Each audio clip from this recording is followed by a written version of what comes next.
మనం విశ్వంలో అత్యంత అంతుచిక్కని విచిత్రమైన వస్తువు గురించి తెలుసుకోబోతున్నాం. ఈ విశ్వంలో కొన్ని దృగ్విషయాలు మనల్ని ఆలోచింపజేసి మన ఊహాశక్తిని పెంచుతాయి. అలాంటి వాటిలో ఒకటి బ్లాక్ హోల్. పేరులోని చీకటి ఉన్న ఈ వస్తువు నిజంగానే మన కంటికి కనిపించదు, కానీ దాని ప్రభావం మాత్రం విశ్వమంతా ఉంటుంది.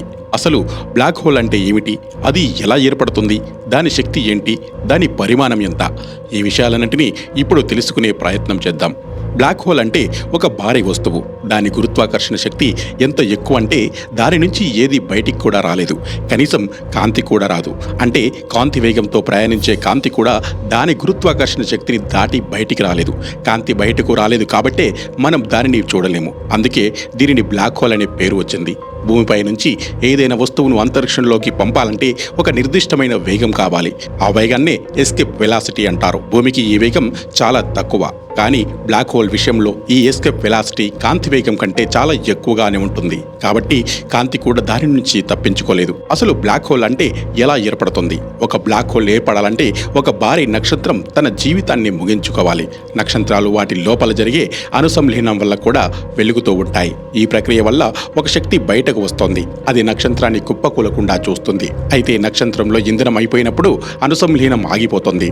అప్పుడు నక్షత్రం తన సొంత గురుత్వాకర్షణ శక్తి వల్ల లోపలికి కుప్పకూలిపోవడం మొదలు పెడుతోంది. సాధారణ నక్షత్రాలు ఈ స్థితిలో వైట్ డార్క్ లేదా న్యూట్రాన్ స్టార్ గా మారుతాయి. కానీ సూర్యుడి కంటే 20 రెట్లు ఎక్కువ బరువున్న నక్షత్రాలు కుప్పకూలినప్పుడు భారీ పరిమాణంలోకి సంకోచించి ఒక బ్లాక్ హోల్ గా మారుతాయి.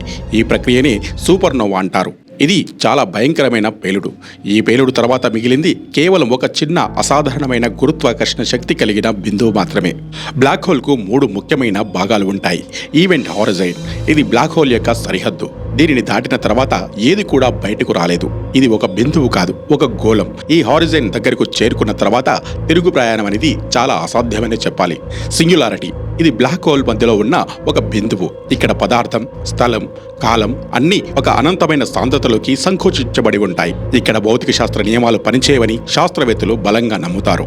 యాక్రిషన్ డిస్క్, చాలా బ్లాక్ హోల్స్ చుట్టూ దుమ్ము, గ్యాస్ మరియు నక్షత్రాల అవశేషాలు ఒక డిస్క్ లాగా తిరుగుతూ ఉంటాయి. ఈ డిస్క్లోని పదార్థం వేగంగా తిరుగుతూ వేడెక్కి ఎక్స్రేలను విడుదల చేస్తోంది. శాస్త్రవేత్తలు దీని గురించి బ్లాక్ హోల్ను పరోక్షంగా చూస్తారు. సైజును బట్టి బ్లాక్ హోల్స్ ప్రధానంగా 3 రకాలుగా ఉంటాయి. స్టెల్లార్ బ్లాక్ హోల్స్, ఇవి సాధారణంగా చిన్నవి. సూర్యుడి కంటే 3 నుంచి 20 రెట్లు ఎక్కువగా బరువున్న నక్షత్రాల నుంచి ఏర్పడతాయి. ఇవి మన పాలపుంతలోనే ఎక్కువగా కనబడతాయి. సూపర్ మ్యాసివ్ బ్లాక్ హోల్స్, ఇవి చాలా భారీవి. లక్షల నుంచి బిలియన్ల సూర్యుల బరువు కలిగి ఉంటాయి. ప్రతి పెద్ద గెలాక్సీ మధ్యలో ఒక సూపర్ మ్యాసివ్ బ్లాక్ హోల్ ఉంటుంది. మన పాలపుంత మధ్యలో కూడా సాజిటేరియస్ ఏ అనే ఒక సూపర్ మ్యాసివ్ బ్లాక్ హోల్ ఉంది. ఇంటర్మీడియట్ మాస్ బ్లాక్ హోల్స్, ఇవి సాధారణంగా చిన్నవి, భారీ, వాటి మధ్యలో ఉంటాయి. ఇవి ఎలా ఏర్పడతాయనేది శాస్త్రవేత్తలకు కూడా ఇప్పటికీ పూర్తిగా తెలియదు. నిజానికి బ్లాక్ హోల్ పరిమాణం దాని బరువుపై ఆధారపడి ఉంటుంది. దాని బరువు పెరిగే కొద్దీ దాని ఈవెంట్ హారిజాన్ యొక్క వ్యాసార్థం కూడా పెరుగుతోంది.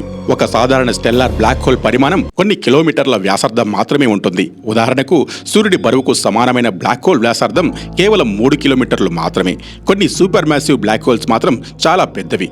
మన పాలపుంత మధ్యలో ఉన్న సాజిటేరియస్ ఏ సుమారు 4 మిలియన్ల సూర్యుల బరువుతో ఉంటుంది. దాని వ్యాసార్థం సుమారు 12 మిలియన్ల కిలోమీటర్లు ఉంటుంది. ఇది మన సూర్యుడి నుంచి భూమికి ఉన్న దూరంలో సగం కంటే తక్కువ. మరికొన్ని గెలాక్సీల మధ్యలో ఉన్న బ్లాక్ హోల్స్ మన సౌర వ్యవస్థ మొత్తం కంటే కూడా చాలా పెద్దవిగా ఉంటాయి. ఉదాహరణకు M87 గెలాక్సీ మధ్యలో ఉన్న బ్లాక్ హోల్ వ్యాసార్థం మన సౌర వ్యవస్థ కంటే చాలా పెద్దది. దాని బరువు సుమారు 6.5 బిలియన్ల సూర్యుల బరువుతో సమానంగా ఉంటుంది. బ్లాక్ హోల్స్ విశ్వమంతటా ఉన్నాయి. వాటిని నేరుగా చూడలేం, కాబట్టి వాటి ఉనికిని వాటి ప్రభావాల ద్వారా తెలుసుకుంటాము.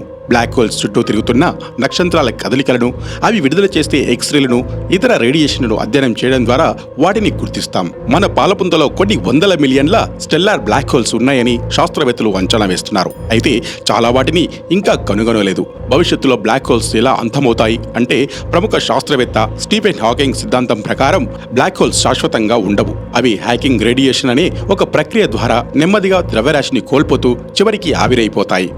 అయితే ఈ ప్రక్రియ చాలా నెమ్మదిగా జరుగుతోంది. ఒక చిన్న బ్లాక్ హోల్ ఆవిరైపోవడానికి కూడా చాలా ఎక్కువ సమయమే పడుతోంది. బ్లాక్ హోల్స్ విశ్వంలో ఒక అద్భుతమైన విచిత్రమైన దృగ్విషయం. అవి భౌతిక శాస్త్ర నియమాలను సవాలు చేస్తాయి. మనం వాటిని ఇంకా పూర్తిగా అర్థం చేసుకోలేకపోయినా అవి మన విశ్వం యొక్క నిర్మాణం, పరిణామం గురించి ఎంతో సమాచారాన్ని అందిస్తున్నాయి. ఈ అంతుచిక్కని వస్తువుల గురించి తెలుసుకోవడం మనం అంతరిక్షం పట్ల ఉన్న మరింత ఆసక్తిని పెంచుతోంది. లేటెస్ట్ న్యూస్ తెలుగు మరియు ఇంగ్లీష్ అప్డేట్స్ కోసం ఇప్పుడే క్యూన్యూస్ అఫీషియల్ యాప్ ని ప్లే స్టోర్ నుండి డౌన్లోడ్ చేసుకోండి. సరికొత్త సమాచారాల కోసం క్యూన్యూస్ వెబ్సైట్ ని ఫాలో అవ్వండి. ఛానల్లో ప్రాంతీయ, జాతీయ, అంతర్జాతీయ వార్తలు వీక్షించండి. లైక్ చేయండి,